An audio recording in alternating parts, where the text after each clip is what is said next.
제가 믿지 않는 집에서 목사가 됐어요. 원래 기독교 집안이 아니었어요, 저희는. 근데 제가 목사 된 것 때문에 자부심을 갖는 사람들이 있어요. 원래 이 기독교를 오래 믿은 가정들은 그 집에서 목사가 나면 굉장히 자랑스러워하고 자부심과 긍지를 가져요. 근데 우리 집은 그런 집이 아니기 때문에 우리 가족들이 그런 그 자부심을 가진 게 아니고, 어느 날 내가 목사가 되고 보니까 내 친구가 자부심을 갖더라고요. 그 친구가 누구냐면 중학교 2학년 때 나를 교회로 인도한 친구예요. 교회 다니자고 나를 전도한 친구. 유채만이 내가 말했지만 그 친구는 그 교회를 중학교 때부터 쭉 다녀가지고 그 교회에서 인정을 받아가지고 장로님이 되셨어요. 대단한 친구죠. 근데 그 친구가 내가 목사가 됐다고, 자기가 전도한 내가 목사가 됐다고 그렇게 자부심을 갖고 좋아했어요. 또 한 사람 자부심을 가진 사람이 있어요. 나를 전도했다는 것 때문에 자부심을 가진 사람이 있어요. 나를 전도해서 자부심을 가진 사람이 누구냐면 강원도 인제군 북면 원통리라는 데 사는 박권사님이라는 분이에요. 여자 박권사님. 이분이 누구냐면 내가 군대 생활할 때 영해 거주를 잠깐 했는데 그 영해 거주하는 동안에 주인집 하숙집 아주머니였어요. 이분이 정말 엉터리 신자인 나를 보시고 교회를 다니는 것도 같고 안 다니는 것도 같고 그러는데, 보면은 무슨 교회를 다닌다고 어떤 때는 그러고 교회 가는 것 같고 어떤 때는 안 가는 것 같고 그런데 당신 교회로 오라고 그렇게 전도를 했어요. 그래서 내가 그때 당시에 장로교 교인이었고 어려서 장로교회를 나갔기 때문에 장로교인이었는데, 그분은 감리교 권사님이셨어요.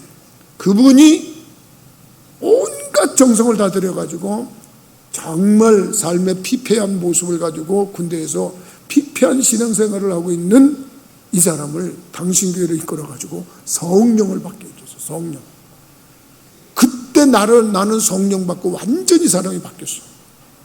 그때 바뀐 이후로 감리교 교인이 됐고 지금은 이렇게 여러분 앞에서 감리교 목사가 돼서 같이 신앙생활하는 그런 사람이에요.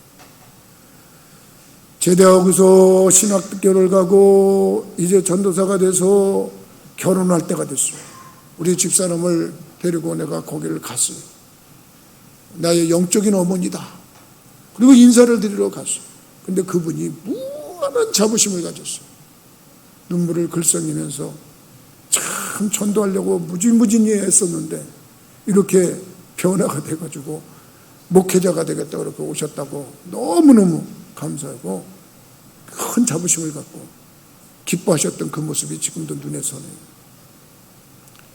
자기가 전도한 사람이 어떤 열매를 맺은 걸 보면 얼마나 자부심이 있겠어요. 여러분 그런 자부심 가져본 적 있어요? 오늘은 그게 주제예요. 내가 전도한 사람 때문에 내가 자부심을 가질 수 있으면 그것이 큰 기쁨이고 행복이 될 거다. 오늘 본문에 나온 사람, 예수님의 제자 중에 안드레라고 하는 사람이 있어요.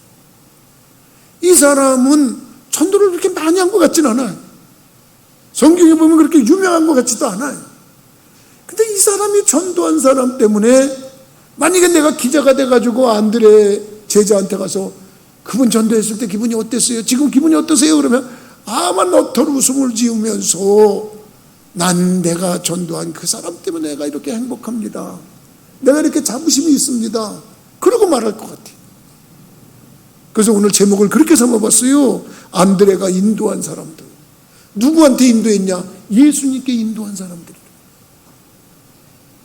안드레가 자부심을 가지면 하지요. 왜 자부심을 갖는지 아세요? 안드레가 주님께 인도한 사람이 특별한 하나님의 역사를 일으킨 사람들이었다는 거예요. 오늘 본문에 보니까 요한의 말을 듣고 예수를 따르는 두 사람 중에 하나는 시몬 베드로의 형제 안드레라. 그가 먼저 자기의 형제 시몬을 찾아 말하되 우리가 메시아를 만났다 하고 데리고 예수께로 오니 예수께서 보시고 이르시되 네가 요한의 아들 시몬이니 장차 게바라 하리라. 원래 안드레는 예수님의 제자가 아니었어요.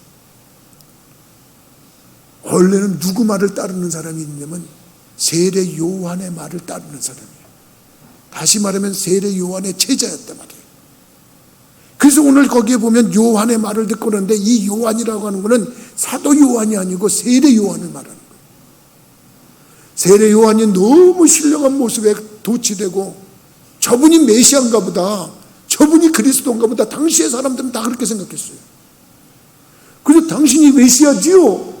우리가 찾는 그리스도지요? 우리가 기다리는 그분이지요? 그랬더니 아니에요. 나는 아니에요. 내 뒤에 오시는 분이 그분이에요. 그런데 그분이 누군데요? 나는 그분이 오시면 내가 그분의 신끈을 매는 것도 내가 감당치 못할 분, 나는 그런 존재예요.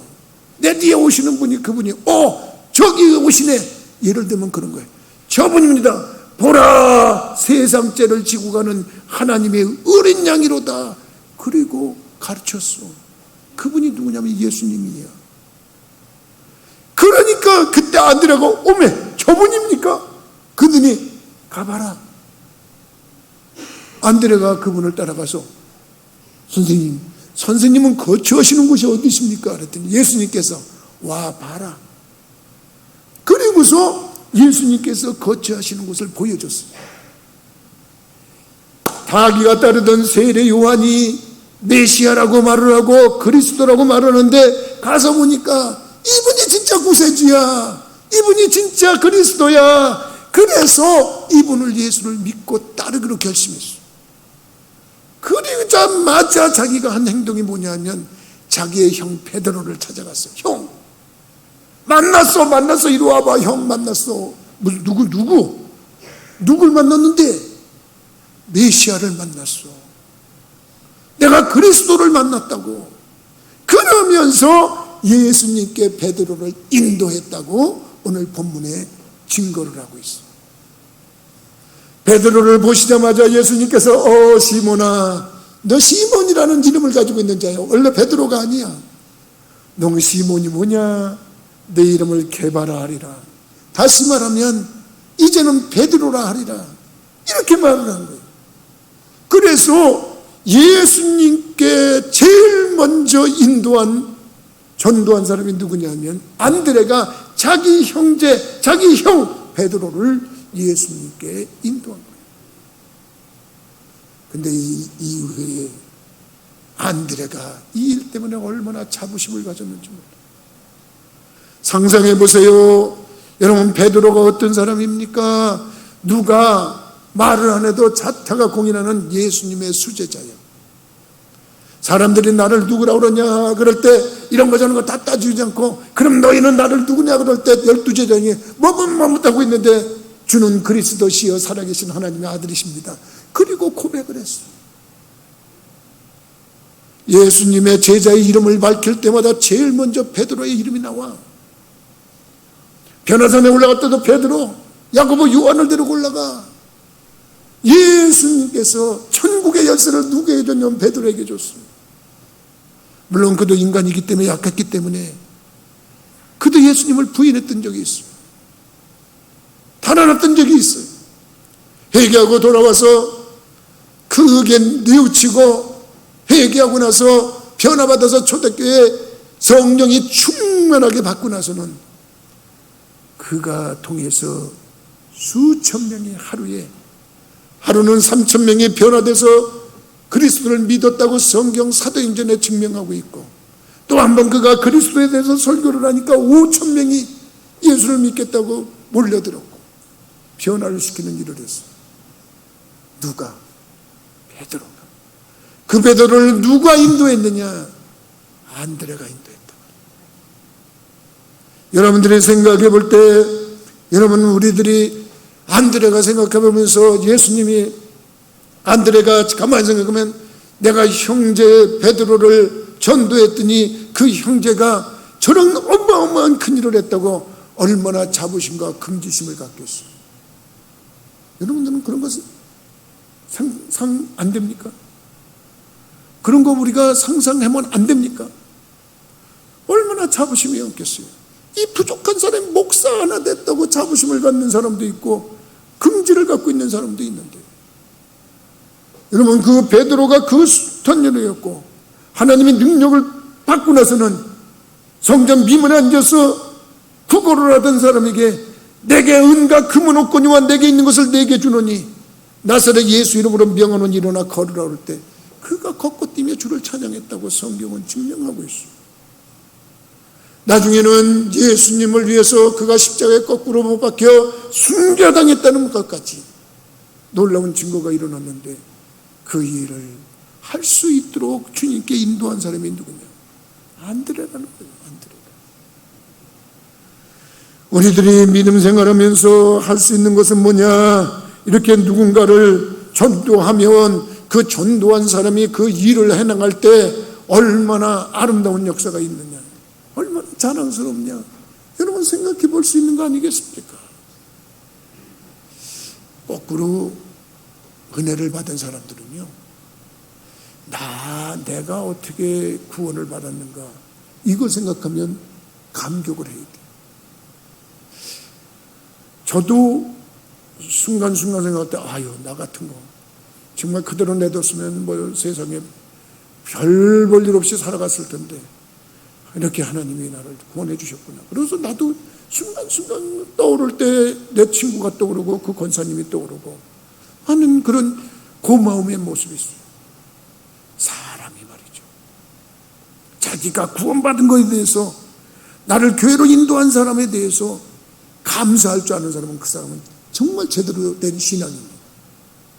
우리 교회에서 지금도 기억이 납니다만, 나는 이 동네에서 꽤 오래도록 목회를 했기 때문에 이 동네의 역사라고 해도 가언이 안 돼요.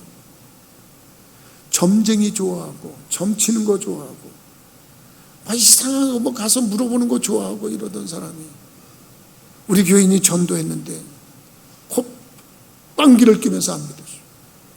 그래서 우리 교인이 그래도 끈기를 가지고 그 사람을 전도했어요. 교회 나왔어요. 예수 믿었어요. 그리고 변화되더니 예수 믿고 신앙이 점점 성장하더니 어느 날 자기가 깨달아 보니까 얼마나 자기가 어리석은 삶을 살았는지, 아이고 내가 그렇게 어리석었구나. 근데 내가 이렇게 구원을 받고 이렇게 오니까 이제 내가 정말 이 참 구원의 은총과 더불어서 예수님이 이렇게 좋은 걸 내가 깨달았다면서 새벽 기도도 빠지지 않고 열심히 나왔어요. 어느 날 자기를 전도해 준 사람을 모시고 가가지고 한복을 지어드렸어요. 왜 이러냐, 너 왜 나한테 이렇게 하냐 그랬더니 나를 전도해 줘서 구원해 줘서 그게 고맙다고 그렇게 했어요. 제대로 된 사람이라고 생각합니다. 언제가 우리 교인들을 데리고 미국에 갔을 때 내가 랭카스타 제1감리교회를 찾아간다고 그랬더니 많은 사람들이 거길 왜 가냐고 그랬어요. 거길 왜 가냐고 그랬어요. 근데 단 하나 목적이 있었어요. 그 랭카스타 제1감리교회는 1885년 부활절을 앞침에 우리 대한민국이 아직 후진국뿐만 아니라 조선의 개화기 때 그런 모습 속에서 너무나 좀 부족함이 많았던 그때에 참으로 아펜젤러 선교사님을 여기에 보내가지고 복음의 씨앗을 뿌리기 시작한 선교사님을 최초로 보내준 교회, 거기에 우리 교인들하고 찾아가서 인사를 드렸어요.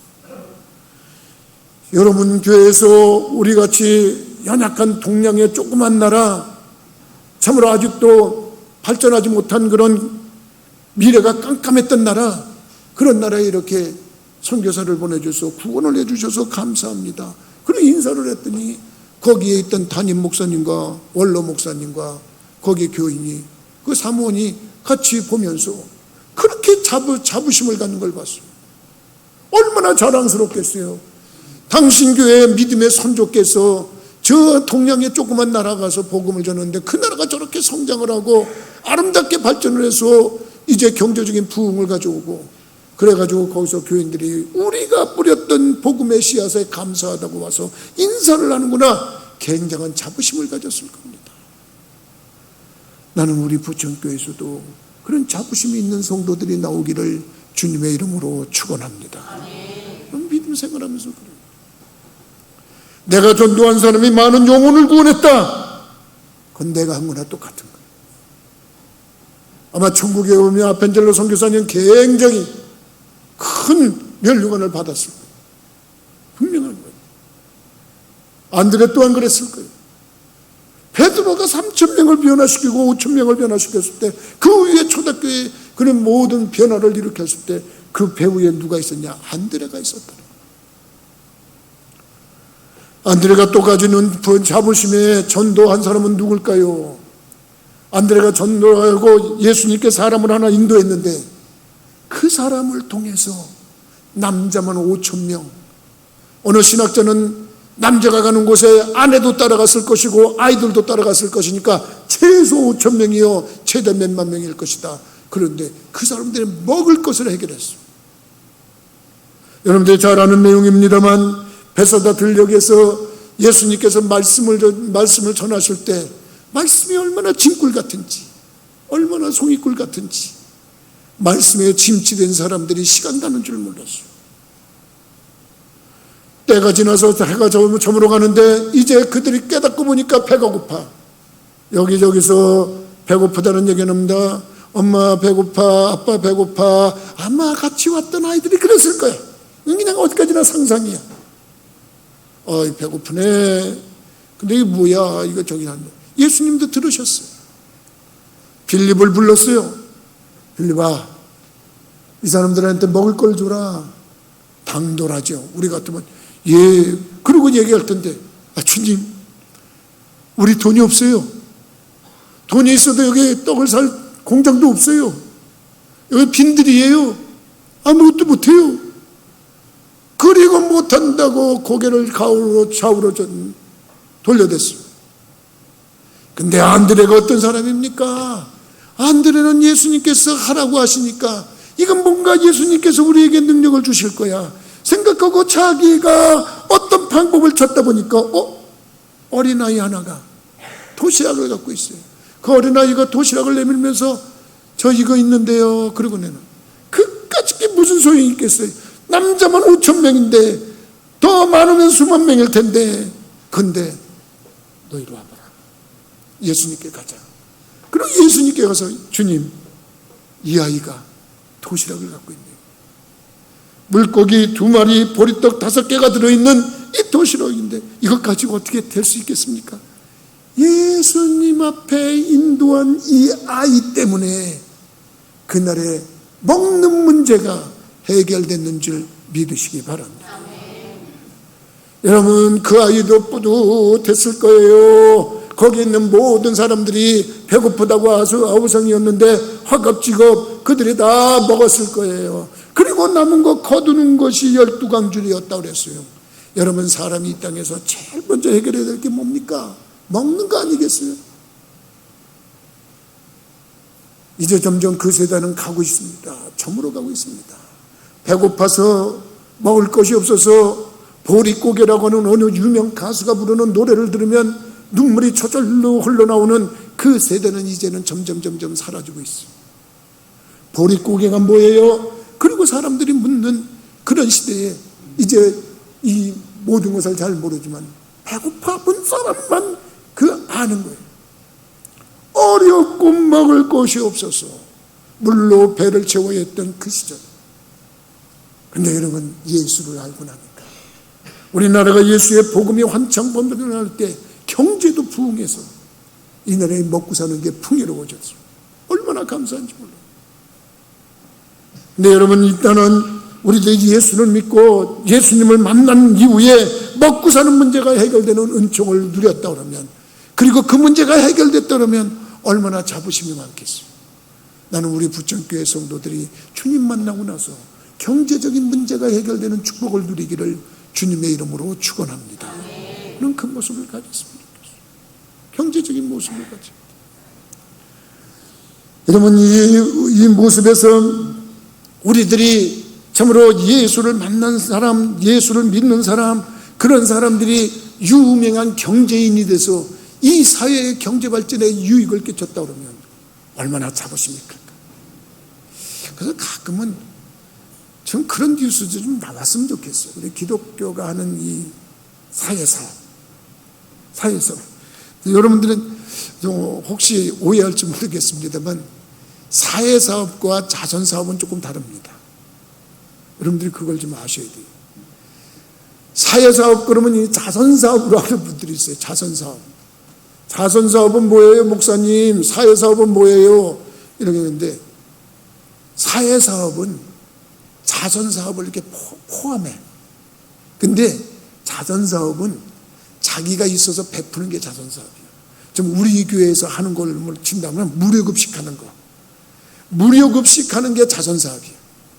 이렇게 치면 우리가 그냥 있는 거, 아니면 우리 교인들이 자기가 있는 거, 거기에 열심히 하는 분들이 자기들이 추념을 해가지고 또 우리 그 무료급식하는데 어르신들 하라고 이렇게 돕는 사람들이 있어요. 그건 자선사업이에요. 그것도 괜찮아. 아름다운 일이에요. 근데 그건 한계가 있어요. 그걸 오래 할 수가 없어요. 그럼 사회사업은 뭐냐? 이 사회사업이라는 말하고 사회복지라는 말하고 같은 개념인데, 사회사업은 이런 거예요. 내 앞에 어려운 사람이 있어. 밥을 굶는 사람이 있어요. 근데 내가 줄 게 없어. 근데 그 옆에 보니까 부자가 있네. 저 부자가 이 사람을 도울 줄 몰라. 그래가지고 이 사회복지하는 사람이 이 사람을 찾아가서, 여보시오, 당신 그 많은 재산 중에 저 굶고 있는 사람 좀 도울 수 없겠어? 근데 이 사람이 마음의 감동을 받았어. 그래요? 근데 나는 뭐 바쁘고 나는 분주하고 그러니까 내가 할 수 없는데 당신이 좀 해줄 수 있겠어? 그러면 그러시오. 그러면 내가 당신이 받아서 이렇게 해줄게요. 그게 사회사업이에요. 여러분들이 자선사업을 하려니까 못하는 거예요. 사회사업은. 지금 우리 교회에서 이 비전지역 아동센터를 하고 있어요. 이게 사회복지야. 사회사업이야. 우리 교회 재정이 넉넉하지 못해. 물론 초창기에는 기본적으로 그것을 대주는 것이 있었어. 한 2년 동안 우리 돈으로 다 했어요. 지금은 우리가 장소만 제공해줘. 근데 재정은 어디서 나오냐? 국가에서 나와. 국가에서 나와가지고 도움이 필요하고 방과 후에 도와줄 아이들에게 귀한 것을 제공하고 먹을 걸 제공하고 거기에 학습을 도와주고 베풀고 있어요. 거기에 원장님이 있어. 거기에 선생님들이 있어요. 많은 스태프들이 있어요. 그리고 거기에 모르는 거죠. 그러면 그 문제가 뭐냐? 우리는 장소를 제공하고 기회를 제공하는데 혜택은 누가 보냐? 아이들이 보고 있어요. 도움이 필요한 아이들이. 이게 역사예요. 이것도 그들의 문제를 해결하는데 큰 역사를 이루는 거예요. 여러분, 그것이 어떤 모습이냐? 좋은 말로 말하면 거기서 고용 창출이 일어나. 거기서 수고하시는 선생님들의 국가의 월급이 나와. 얼마나 좋아요. 우리는 그저 여기 있는 공간을 제공했을 뿐인데 국가에서 수고하고 애쓴다고 수고하시는 분들에게 급여를 주고 그러면서 그들을 후원하고 있어요. 아름다운 일 아니겠어요? 여러분, 또 우리들이 어디 있느냐? 노인복지 주간보호센터가 있어요. 어떤 사람들은 목사님이 그걸 하니까 영리사업하는 거 아니냐, 이런 생각을 하는 사람이 있어요. 여러분, 잘 생각해 보시면 맞는 생각이에요. 거기에서 어르신들이 집에서 누군가의 돌봄이 필요한 사람인데 돌봐줄 수가 없어. 젊은이들이 밖에 나가서 경제활동을 해서 해야 되는데 늙으신 어머니, 늙으신 아버님 돌봐줄 사람이 없어. 그럼 이걸 대신 돌봐줘야 돼. 그 대신 돌봐주는 장소를 제공해. 그리고 거기에 노력을 인건비로 봉사를 해. 그런데 국가에서 돈이 나와. 이게 사회복지예요. 그러니까 믿음 생활하면서 거기에서 역사가 일어나면서 그들의 먹을 것을 해결해. 그들의 삶을 해결해. 이 방법은 여러 가지로 당연한 거예요. 근데 우리는 지금까지 자선사업을 해야 멋있는 사람이고 사회복지나 사회사업을 하면 아니라고 생각하는 사람들이 있어요. 그렇지 않습니다. 할 수만 있으면 더 많은 사람들에게 먹을 것을 주고 입을 것을 주고 잘 것을 해결하고 그런다 그러면 그것처럼 아름다운 일이 없어요. 이 일이 더 확대된다 그러면 저 해외에서 선교하시는 목사님들을 우리가 우리 교회에서 후원하고 있어. 우리가 못해. 근데 우리가 재정이 있어. 근데 그분은 거기 가서 그 일을 할 수 있는데 그분이 만나는 사람들은 헐벗고 굶주린 사람들이고 도움이 필요한 사람들이야. 우리가 얼마 안 되는 돈만 보내줘도 그분들은 그 일을 해태로 가라고 있어. 먹고 사는 문제를 해결하는 거예요. 근데 왜 그 일을 하는데 우리는 자부심이 있냐 이거예요. 우리가 거기 있는 선교사님을 도와주는 데 자부심이 있냐 이거예요. 또 우리 교회는 현지인 목회자를 직접 도와줘. 그래서 현지인 목회자에게 지원을 해주니까 이분들은 또 더 적은 경제력을 가지고도 자기 민족, 자기 백성들을 많이 케어하고 돌보고 있어요. 그거를 하고 있는 우리 부천교회가 여러분들은 자부심이 없습니까? 여러분들은 거기에 대한 긍지가 없습니까? 지금 인도가 그런 일을 하고 있고, 인도의 목사님이 공부하러 연세대학교 대학원에 와서 지금 신학 박사과정을 밟고 있어요. 그걸 우리가 후원하고 있어요. 근데 그 사람은 나가서 자기 민족에게 수백 명에게 복음을 전해갖고 7, 8개의 브랜치 그 교회가 있어가지고 그들의 교회를 그들이 돌보고 있고, 거기에 수많은 영혼들을 구원하고 있어요. 먹고 사는 문제를 해결하고 영혼 구원하는 문제를 해결하고 있어요. 센터에 오는 아이들이 공식적으로 우리가 복음을 전하지 않아도 걔네들이 드나들면서, 교회 드나들면서 염불이겠어요? 그들이 교회 다니면서 무슨 이상한 거 배우겠어요? 하다못해 식사를 하더라도 선생님들 기도하는 모습 보고 기도해야 되나 보다, 성경 말씀 한 구를 봐도 성경을 외워야 되나 보다 깨닫다가 구원을 받는다 그러면 이것처럼 귀한 일이 어디 있겠어요?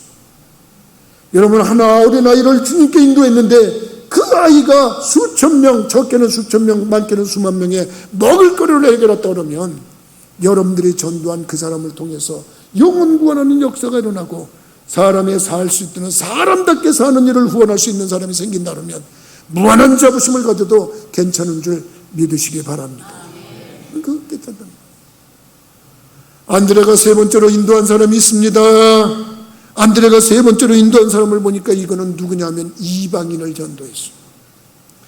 요한복음 12장 20절부터 보니까 명절에 예배로 올라온 사람 중에 헬라인 몇이 있는데 그들이 갈릴리 베세다 사람 빌립에게 가서 청하여 이르되 선생이여 우리가 예수를 배우고자 하나이다 하니 빌립이 안드레에게 가서 말하고 안드레와 빌립이 예수께 가서 여쭈니 예수께서 대답하여 이르시되 인자가 영광을 얻을 때가 왔도다.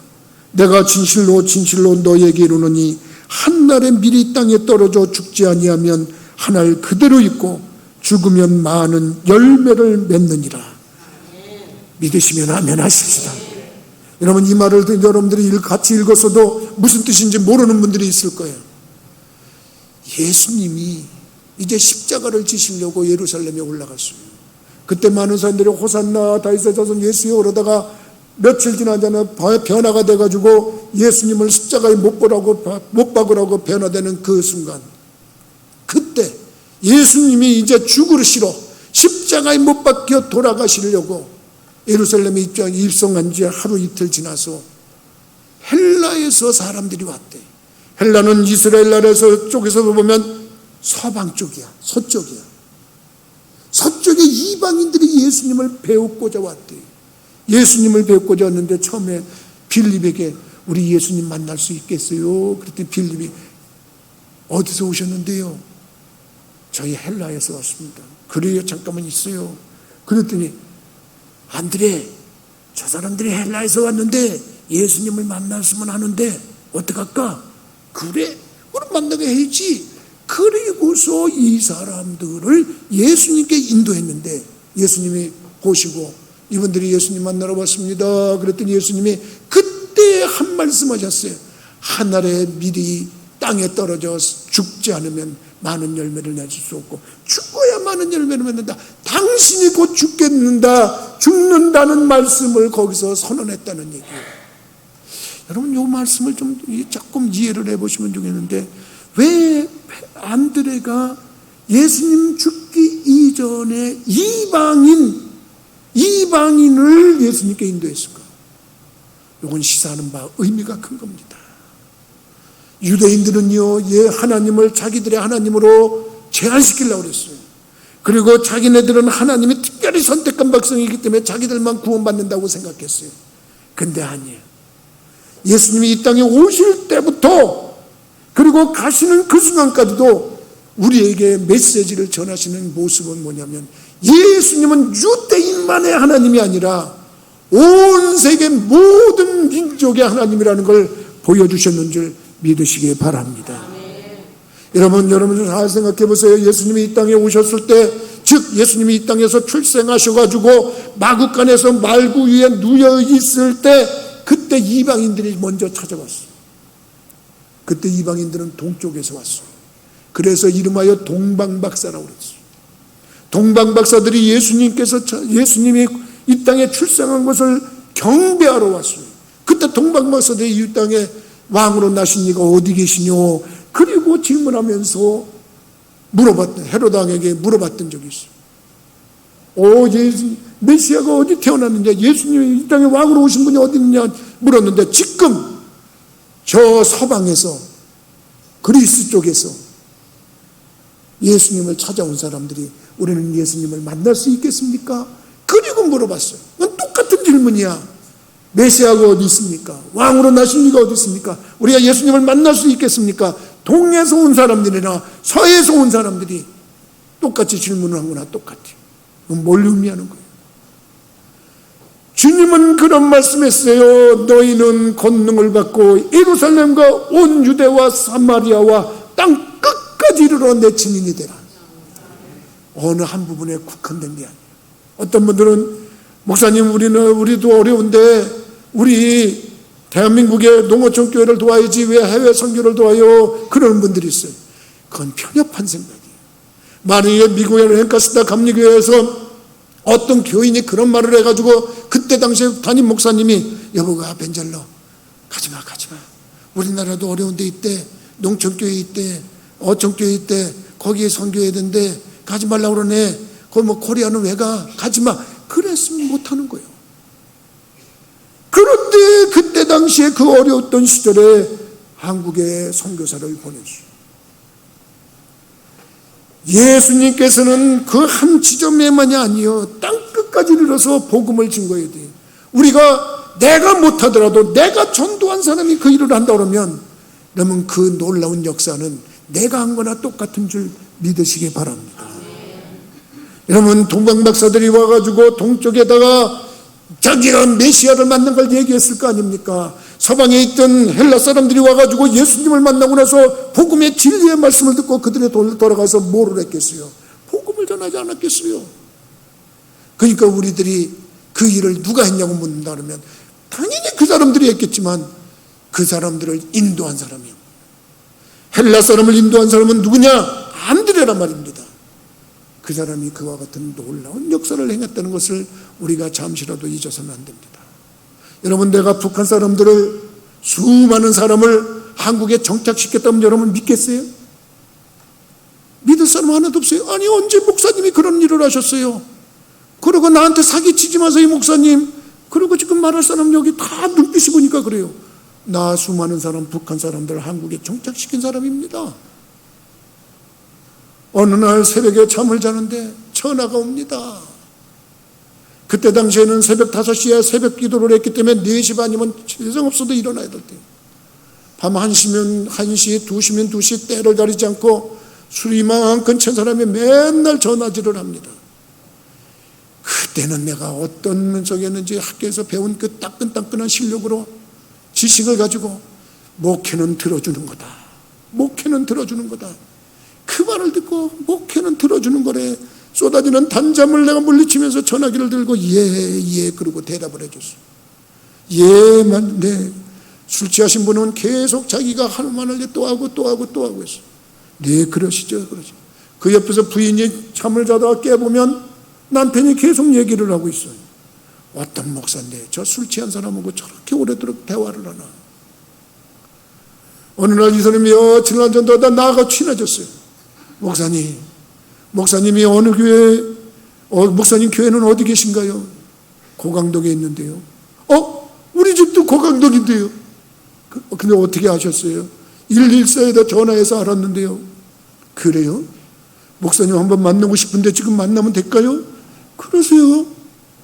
새벽 3시에 교회 앞에서 내가 기다릴 테니까 와보세요. 온 신사가 하나 나타났어요. 술은 취했지만 정말 점잖은 분이에요. 예배당에 들어가서 같이 대화를 나눴어요. 예수를 믿는데 속상한 일이 있고 하여튼 세상에 술이 좋아서 그만 술에 빠진 사람이에요. 부인은 그 남편을 교회로 이끌려고 무진히 노력을 했어요. 남편이 얘기합니다. 내가 만난 목사님 교회 간다면 내가 교회 다니겠다. 그러니 자네도 당신도 교회를 바꾸면 같이 가겠다. 그 부인이 우리 교회 나왔어요. 열심히 전도해서 우리 교회가 그때 무척 전도가 부흥이 많이 됐어요.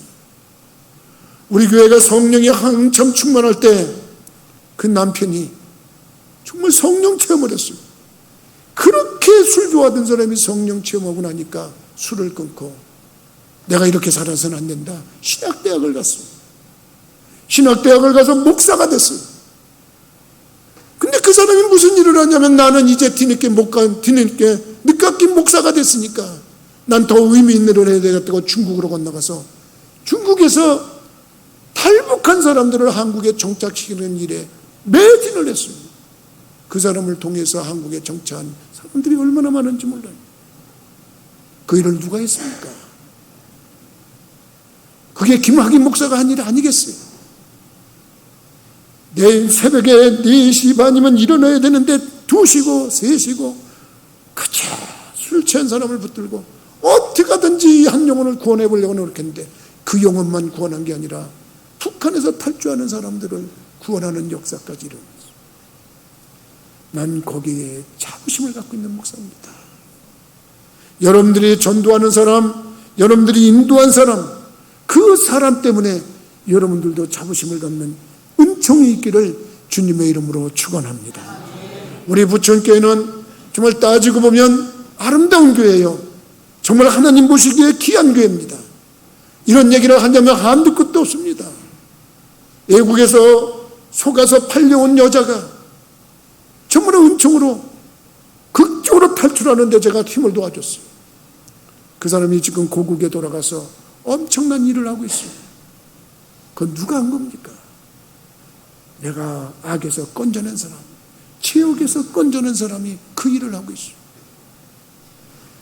안드레는 자기가 전도한 사람이 수천 명, 수만 명을 구원하는 예수님의 수제자가 되고, 안드레가 인도한 사람이 수많은 사람의 배고픔의 문제를 해결했고, 안드레가 전도한 사람이 이방 나라의 전도자가 돼서 복음을 전하는데 효과적인 역할을 하는 교두보 역할을 했어요. 오늘 우리 부천교회 성도들이 바로 그런 주인공이 돼서 내가 전도한 사람이 나는 못했는데 위대한 일을 해냈소 하고 자부할 수 있는 믿음의 성도들이 되시기를 주님의 이름으로 축원합니다. 기도하시겠습니다.